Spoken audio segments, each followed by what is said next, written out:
తెలంగాణ రాష్ట్రము దేశంలోనే ఒక మార్గదర్శిగా ఉండే విధంగా 1931 ఆంగ్లేయుల కాలంలో జరిగినటువంటి కులాల పరమైనటువంటి సర్వే తిరిగి తెలంగాణ రాష్ట్ర ప్రభుత్వం మా నాయకుడు రాహుల్ గాంధీ గారి ఆదేశాల మేరకు ఎన్నికల్లో చెప్పినటువంటి విధంగా భారత్ జోడో యాత్ర సందర్భంగా కేంద్రంలో అధికారంలోకి వస్తే కేంద్ర వ్యాప్తంగా, రాష్ట్రాల్లో అధికారంలోకి వస్తే రాష్ట్రాల్లో మేము కుల సర్వే చేసి చూపెడతామనే మాట చెప్పిన దాని ప్రకారంగా ఈరోజు తెలంగాణ ప్రభుత్వం రాష్ట్ర ముఖ్యమంత్రి రేవంత్ రెడ్డి గారు, ఉప ముఖ్యమంత్రి బట్టి విక్రమార్క గారు, sub committee chairman Uttam Reddy గారు, గౌరవ సహచర కేబినెట్ సభ్యులు పిసిసి అధ్యక్షులు మహేష్ కుమార్ గౌడ్ గారు, అదేవిధంగా మొత్తం యావత్ పార్టీ పక్షాన నిర్ణయం తీసుకొని ఫిబ్రవరి 4, 2024 నాడు కేబినెట్ తీర్మానం చేసుకొని మీ హుస్నాబాద్ బిడ్డగా రాష్ట్ర మంత్రిగా 16వ తారీఖు 2వ నెల 2024 నాడు శాసనసభలో తీర్మానం చేసుకొని నిర్ణయం నుంచి నివేదిక దాకా మళ్ళీ 4వ తారీఖు ఫిబ్రవరి 2025 నాడు సంవత్సర కాలం లోపల నివేదికను ప్లానింగ్ డిపార్ట్మెంట్ ద్వారా రాష్ట్ర వ్యాప్తంగా కార్యక్రమం చేపట్టి అలా ఈ నివేదిక తీసుకోవడం జరిగింది. నేను ప్రత్యక్షంగా భాగస్వామిని, రాష్ట్ర బలహీన వర్గాల శాఖ మంత్రిగా జరిగిన పరిణామాలన్నీ కూడా కేబినెట్ నిర్ణయాలు కావచ్చు, శాసనసభలో తీర్మానం ప్రవేశపెట్టిన వ్యక్తిగా ప్రభుత్వంలో జీవో ఇచ్చి ప్లానింగ్ బోర్డు తోటి చేయమని చీఫ్ సెక్రటరీ గారికి ఆదేశాలు ఇచ్చి అందరి కలెక్టర్లతో సహా జిల్లా వారీగా సమీక్షలు నిర్వహించి ఈ యొక్క పర్యవేక్షణ సమాచార సేకరణకు 150 ఇండ్లకు ఒక చొప్పున గ్రూపింగ్ చేసి రాష్ట్ర వ్యాప్తంగా దాదాపు 85,000 ఇండ్లకు సంబంధించిన 150 ఇండ్ల గ్రూపులను చేసి పర్యవేక్షకులను పెట్టి ప్రతి 10 మంది పర్యవేక్షకులకు ఒక సూపర్వైజర్ని ఇచ్చి ఆ సూపర్వైజర్తో పాటుగా మండల స్థాయిలో ఒక సమన్వయకర్తనిచ్చి జిల్లా స్థాయిలో అడిషనల్ కలెక్టర్ల నేతృత్వంలో రాష్ట్ర స్థాయిలో ప్లానింగ్ బోర్డుకు సంబంధించినటువంటి ప్లానింగ్ డిపార్ట్మెంట్కి సంబంధించినటువంటి సందీప్ సుల్తానియా గారు, వారికి తోడుగా హైదరాబాద్ కలెక్టర్ అనుదీప్ గారు, చీఫ్ సెక్రటరీ గారు, ఇన్ని వందల మంది ఐఏఎస్లు, 1,00,000 మంది ప్రభుత్వ ఉద్యోగులు తెలంగాణ వ్యాప్తంగా 85 లక్షల ఇండ్ల మీద ఈరోజు ఈ కార్యక్రమం చేపట్టడం జరిగింది. 85,000 మంది పర్యవేక్షకుల ద్వారా 1,12,00,000 ఇండ్లు తిరిగి మేము అడుగుతా ఉన్నాం. ఇంత పెద్ద ఎత్తున ఒక పర్యవేక్షణ, దీనికి సంబంధించిన ఒక చట్టబద్ధత, దీనికి సంబంధించి ఒక ట్రాన్స్పరెంట్గా ఈ కార్యక్రమం నిర్వహించి శాసనసభలో చర్చకు పెడితే ఎవరైనా ఈ యొక్క కుల సర్వేలో భాగస్వాములైనటువంటి వాళ్ళు, కుల సర్వేకు సంబంధించి సమాచారం ఇచ్చిన వాళ్ళు మాట్లాడినా బహిష్కరించిన అర్థం ఉంటుంది. నా కేటీఆర్ గారు కానీ, హరీష్ రావు గారు కానీ, కేసీఆర్ గారు కానీ ఈ యొక్క సమాచార సేకరణకు ఎక్కడ రెస్పాండ్ కాలేదు, వాళ్ళు సమాచారం ఇవ్వలేదు. కానీ సభలో మాత్రం దీనికి నిరసనగా బహిష్కరించిపోయారు. అసలు వాళ్ళకి ఏం హక్కు ఉందని అడుగుతున్నాం. బలహీన వర్గాలకు సంబంధించి కనీసం న్యాయం చేయాలనే ఆలోచన లేనటువంటి వాళ్ళు అధికారంలో ఉన్నప్పుడు ఈటల రాజేందర్ ఒక బలహీన వర్గాల నాయకుడిగా నేను కూడా ఇచ్చేదారంటే మెడల్ వంటి బయటకు ఎంటేసినటువంటి పరిస్థితి మనందరం చూసినాం. ఇవాళ టీఆర్ఎస్ పార్టీకి సంబంధించిన రాష్ట్ర అధ్యక్షుడు కేసీఆర్ గారు, కార్యనిర్వాహక అధ్యక్షుడు కేటీఆర్ గారు, శాసనసభ పక్ష నాయకుడు కేసీఆర్ గారు, ఉపపక్ష నాయకుడు హరీష్ రావు గారు. ఇది ఎట్లా సాధ్యం? ఒక పదవి బీసీకి ఇచ్చిండ్రా, ఒక పదవి ఎస్సీకి ఇచ్చిండ్రా? మీరేం మాట్లాడారు బలహీన వర్గాల న్యాయం. ఇప్పుడు జరిగినటువంటి ఈ అంశం మీద మాత్రం విమర్శ చేస్తూ ఉన్నారు. భారతీయ జనతా పార్టీ ముఖ్యమంత్రిని బీసీ చేస్తా అన్నారు. ఆఖరికి శాసనసభ పక్ష నాయకుడు పాయల్ శంకర్, ఆదిలాబాద్ ఆయన మంచి బీసీ నాయకుడు, ఆయన చేయలే, మహేశ్వర్ రెడ్డి చేశారు. వాళ్ళ పార్టీ అంతర్గతం కావచ్చు, కానీ ఆ పార్టీకి బలహీన వర్గాల గురించి మాట్లాడే హక్కు లేదు. ఎందుకంటే కేంద్రంలో నరేంద్ర మోడీ గారి నాయకత్వంలో మేము కులగణన చేయమని సుప్రీంకోర్టులో అఫిడవిట్ ఇచ్చిన వాళ్ళు వీళ్ళంతా బలహీన వర్గాలకు వ్యతిరేకులు. వీళ్ళు సాక్షాత్తు నిన్న పార్లమెంట్లో ప్రధానమంత్రి నరేంద్ర మోడీ అంటున్నాడు, విభజనకు కారణం తీసి అంశాలను మాట్లాడుతున్నారు. మేము కులాలు ఎన్నో, అందరికీ తెలుసు ఏ కులాలు ఎన్నో రాష్ట్రాల్లో గ్రామాల్లో కులాల గురించి సర్వే చేసి ఎవరెత్తున్నారో చెప్తే మేము విభజనకు ఇది ఒక మంచి సంప్రదాయం కాదంటాడు.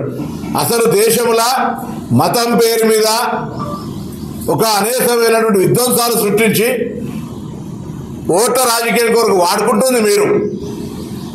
గ్రామ గ్రామాల రామాలయం ఉంటుంది. మీరు ఒక రామాలయం నిర్మించి దాన్ని రామాలయం నిర్మిస్తే తప్పలేదు.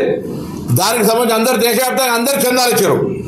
దాని ఏదో ఎన్నికల కొరకు వాడుకునేటువంటి పరిస్థితులు జరగడం, ఈ విధంగా చేసి మీకు బలహీన వర్గాలకు సంబంధించిన అంశం మీద మాట్లాడే హక్కు లేదు.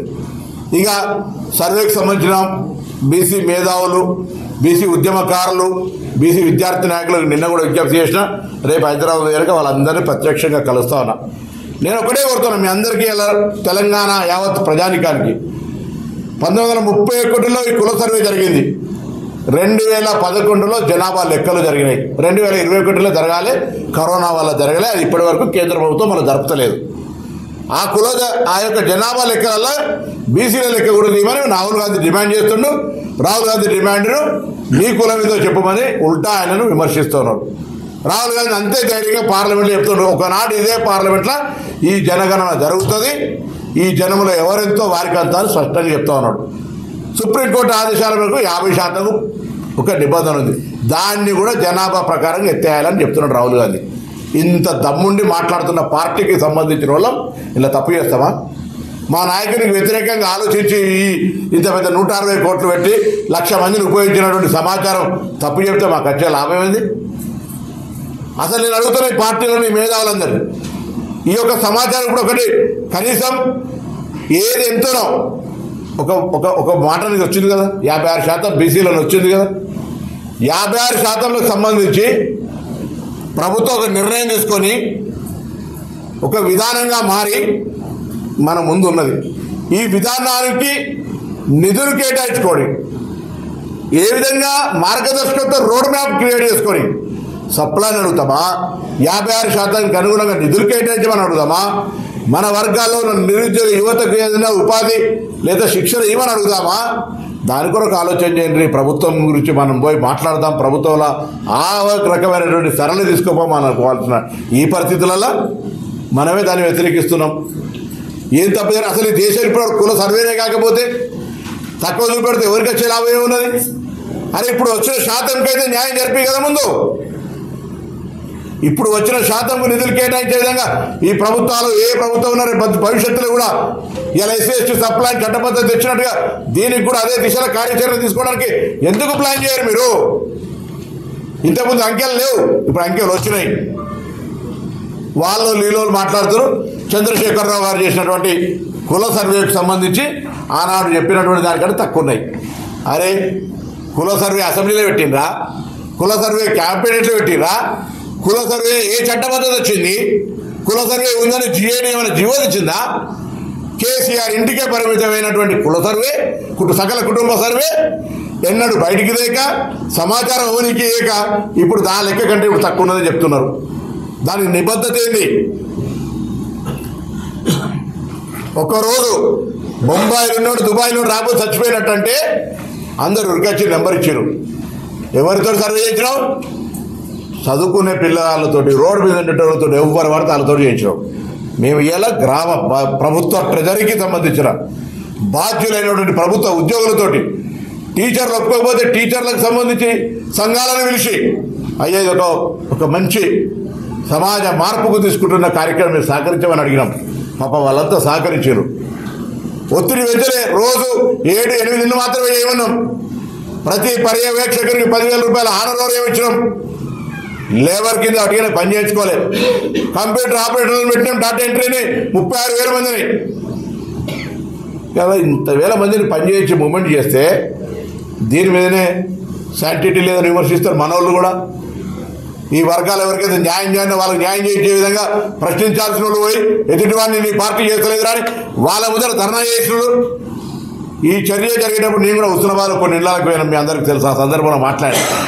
ఏమడిగినా మొన్నటిదాకా బీసీ సంఘాల వాళ్ళు, బీసీ మేధావులు ఎప్పుడు చేస్తారని అడిగారు. చేస్తుంటే అందరూ ఎక్కడెక్కడో ఉన్నారు. వాళ్ళందరూ పోయి కులాల వారీగా సర్వే చేయాలి, కులాలన్నీ ఏమని అడగాలి కదా, కులాల సమాచారం ఏమని వాళ్ళంతా తిరిగేసి బాధ్యత ఉంది కదా. ఇక అప్పుడు అట్లా చేయాలి, ఇప్పుడేమో మళ్ళీ ఇట్లా జరుగుతుంది. వాళ్ళందరినీ కోరుతాను, బేషిజం లేదు. దయచేసి మీకున్న అనుమానాలు ఏమున్నా ఐఎమ్ రెడీ టు క్లారిఫై. లేదా నన్ను మీరు చెప్పేది నన్ను ఒప్పేయండి. అందరూ ఒకటే కొడుతున్నారు. నేను కూడా మీలాంటి ఉద్యమకారుని, బలహీన వర్గాల ఉద్యమంతో సంబంధించి ఆకాంక్ష ఉన్నవాడిని. అదన్నీ కాక కూడా మీరు ఇష్టం ఉన్నట్టుగా ఇట్లా మాట్లాడితే పొరపాటు అవుతుంది. అసలు బీజేపీ కేంద్రంలో అఫిడవిట్ ఇచ్చేది వాళ్ళకి ఏం పొందుతున్నది? కేసీఆర్ రాజకీయ అధికారం ఉన్నప్పుడు బీసీలకు హక్కు లేదు, ఇప్పుడు పార్టీ పదవుల హక్కు లేదు. వాళ్ళకేం మాట్లాడే హక్కు ఉన్నది? 10 ఏళ్ళ సర్వే చేయగా టీఆర్ఎస్ పార్టీ అద్దానమా? కుల సర్వే చేసి బయట పెట్టాక అద్దానమా? మీరు బీసీలకు ఏదైనా ఎన్నికలలో తప్ప, ఎన్నికలు ఉన్నప్పుడు 2018, 23 తప్ప ఏమైనా స్కీమ్ పెట్టినరా? ఆ విధంగా చెప్పాడు. ఎంబీసీలకు 1000 కోట్లు ఇచ్చారు, 10 కోట్లు కూడా ఖర్చు కాలేదు. ఇవాళ ఏం కావాలని అడుగుండ్రి. 56% వచ్చింది. ఈ 56% వచ్చిన దానికి ఏం న్యాయం చేయాలి, ఎన్ని నిధులు కావాలో ప్రభుత్వానికి ఒక మార్గదర్శకత్వం చేయాలి. మేధావులందరూ, రిటైర్డ్ ఐఏఎస్లు, రిటైర్డ్ ఐపీఎస్లు, జడ్జిలు, మాజీ మేధావులు, ప్రొఫెసర్లు, ఉద్యమకారులు, సంఘ నాయకులందరికీ హృదయపూర్వకంగా విజ్ఞప్తి చేస్తూ ఉన్నా.